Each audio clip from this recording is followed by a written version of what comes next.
الله الرحمن الرحيم. الرحمن علم القرآن خلق الإنسان علمه البيان. الشمس والقمر بحسبان والنجم والشجر يسجدان والسماء رفعها ووضع الميزان ألا تطغوا في الميزان وأقيموا الوزن بالقسط ولا تخسروا الميزان. والأرض وضعها للأنام فيها فاكهة والنخل ذات الأكمام والحب ذو العصف والريحان. فبأي آلاء ربكما تكذبان؟ خلق الإنسان من صلصال كالفخار وخلق الجان من مارج من نار. فبأي آلاء ربكما تكذبان؟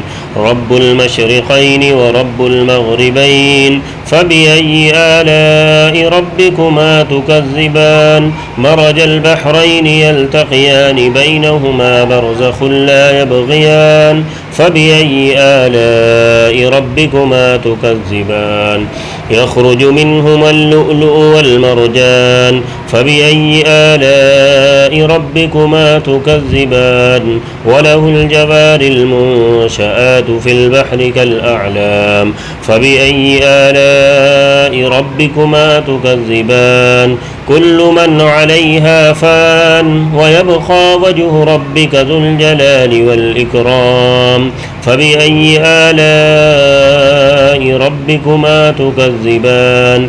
يسأله من في السماوات والأرض كل يوم هو في شأن. فبأي آلاء ربكما تكذبان؟ سنفرغ لكم أيها الثقلان. فبأي آلاء ربكما تكذبان؟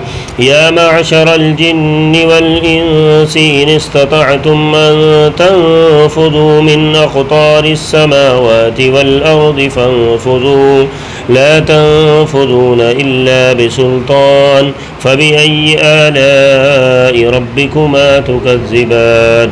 يرسل عليكما شواظ من نار ونحاس فلا تنتصران.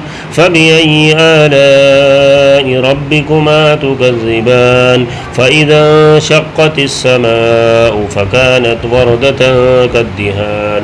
فبأي آلاء ربكما تكذبان؟ فيومئذ لا يسأل عن ذنبه إنس ولا جان. فبأي آلاء ربكما تكذبان؟ يعرف المجرمون بسيماهم فيؤخذ بالنواصي والأقدام. فبأي آلاء ربكما تكذبان؟ هذه جهنم التي يكذب بها المجرمون يطوفون بينها وبين حميم آن.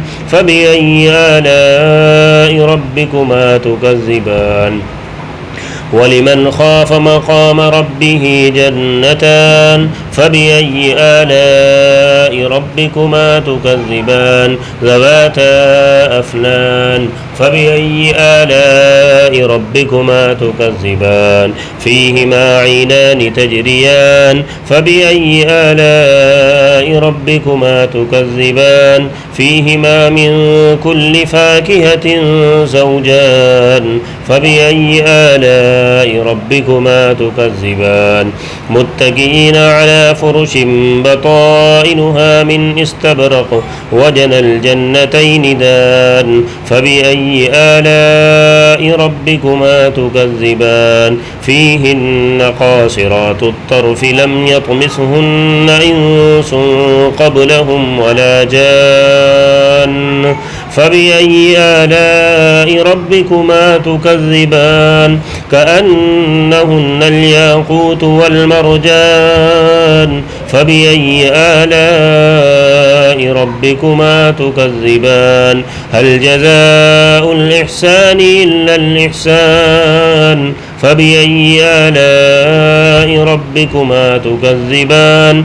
ومن دونهما جنتان. فبأي آلاء ربكما تكذبان مدهامتان فبأي آلاء ربكما تكذبان فيهما عينان نضاختان فبأي آلاء ربكما تكذبان فيهما فاكهة ونخل ورمان فبأي آلاء ربكما تكذبان فيهن خيرات حسان فبأي آلاء ربكما تكذبان حور مقصورات في الخيام فبأي آلاء ربكما تكذبان لم يطمثهن إنس قبلهم ولا جان فبأي آلاء ربكما تكذبان